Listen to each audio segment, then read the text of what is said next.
আসসালামু আলাইকুম everyone, it's me Naima Jannat and welcome to my another video. আশা করি সবাই অনেক বেশি ভালো আছেন। তো চলে আসলাম আবার একটা নতুন ভিডিও নিয়ে। আজকের ভিডিওতে আমি গ্রামের সৌন্দর্য ফুটিয়ে তোলার চেষ্টা করেছি। ঈদে আমি বাবার বাড়িতে গিয়েছিলাম, আর বাবার বাড়িতে যাওয়ার পরে আমাদের এখানে প্রাইমারি স্কুল ছিল, যে প্রাইমারি স্কুলে গিয়ে আমি একটু ভিডিও করি। আর এই স্কুলটার নাম ছিল ভ্যান্নাবাড়ি সরকারি প্রাথমিক বিদ্যালয়।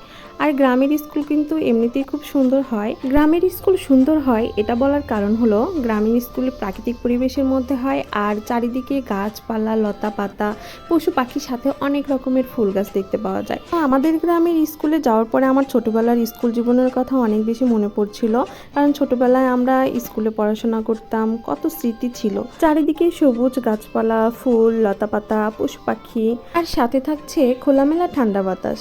এগুলো সবকিছু মিলেই কিন্তু গ্রামের সৌন্দর্য। মোট কথা, গ্রামের সৌন্দর্য বলে শেষ করা যাবে না।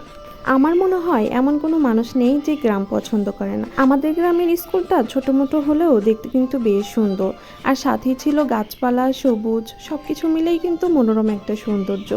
এই স্কুলটাতে একটা শহীদ মিনার ছিল। আমাদের স্কুলটাতে বিকেল হলেই গ্রামের লোকজন এসে বসে ঠান্ডা বাতাস খাওয়ার জন্য। চারিদিকে প্রচুর গাছপালা থাকার কারণে অনেক সুন্দর বাতাস পাওয়া যায়।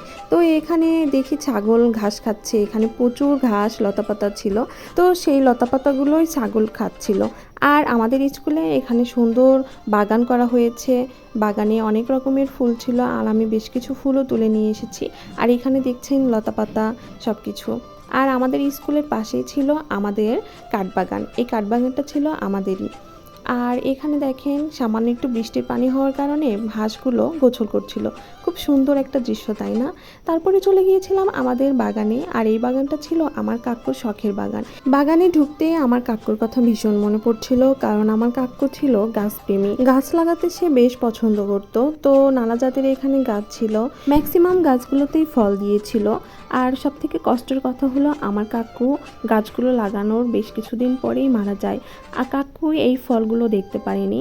যাই হোক, কাকু খুব গাছপ্রেমী থাকার কারণে সে বলেছিল যে আমার গাছে নানা জাতের ফল থাকবে, আর সেই ফলগুলো শুধু আমার জন্য লাগায়নি, আমাদের গ্রামের আশেপাশে সবাই খাবে এবং পশু পাখি খাবে, এটা দেখতে আমার ভালো লাগবে। কাকু খুব শৌখিন মানুষ ছিল। তো যাই হোক, আমার কাকুর জন্য সবাই দোয়া করবেন, সে যেন জান্নাতবাসী হয়, সবাই আমিন বলবেন। আর এখানে দেখেন জাম্বুরা গাছে কত কত জাম্বুরা ধরেছে। ছোট্ট একটা গাছে এত সুন্দর জাম্বুরা দেখতে কার না ভালো লাগবে। আর এখানে ছিল ব্যানানা আম, এই আমগুলো ছিল খুব মিষ্টি। আর ছিল লেবু বাগান, লেবু বাগানে তো প্রচুর লেবু ধরেছে। তো এবার আমরা অনেক রকমের লেবু খেয়েছি। এখানে ছিল দেশি জাতের লেবু, তারপরে বাতাবি লেবু, অনেক রকমের লেবু ছিল।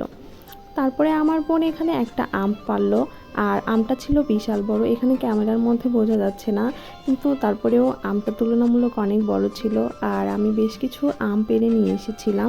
আচ্ছা, কেমন হতো বলেন তো যদি একটা বাগানে গিয়ে সব ধরনের ফল গাছ দেখতে পাওয়া যায়, আর সেটা নিজের হাতে পেড়ে নিজের হাতে খাওয়া যায়, তাহলে কেমন হতো বলেন তো? একদম চোখ জুড়ানোর মতো একটা দৃশ্য। তো যাই হোক, আমার কাকুর বাগানে বেশ কিছু রকমেরই ফল গাছ ছিল বলতে গেলে, আর এবার সবগুলো ফল গাছই ফল ধরেছিল। আর এখানে দেখতে পাওয়া যাচ্ছিল একটা সুন্দর ফল, আর এই ফলটা আতা ফলের মতো দেখতে হলেও কিন্তু এটা আতা ফল না, জানি না এই ফল গাছটার নাম কি। তারপরে ছিল এখানে লেবু, দেশি লেবু পাড়ছিল আমার ছোট বোন, কারণ দেশি লেবু থেকে সুন্দর একটা স্মেল আসে। আর ওই দিনের আকাশটা ছিল অনেক সুন্দর নীল, আর সাথে ছিল মৃদু বাতাস, দেখতে কিন্তু মনোরম একটা সৌন্দর্য। আর এখানে লেবুগুলো দেখেন কত সুন্দর ঝুলে আছে। আজকের ভিডিওটা আপনাদের কার কেমন লেগেছে অবশ্যই কমেন্ট করে জানাবেন, আর সবাই একটা লাইক কমেন্ট করবেন। আসসালামু আলাইকুম।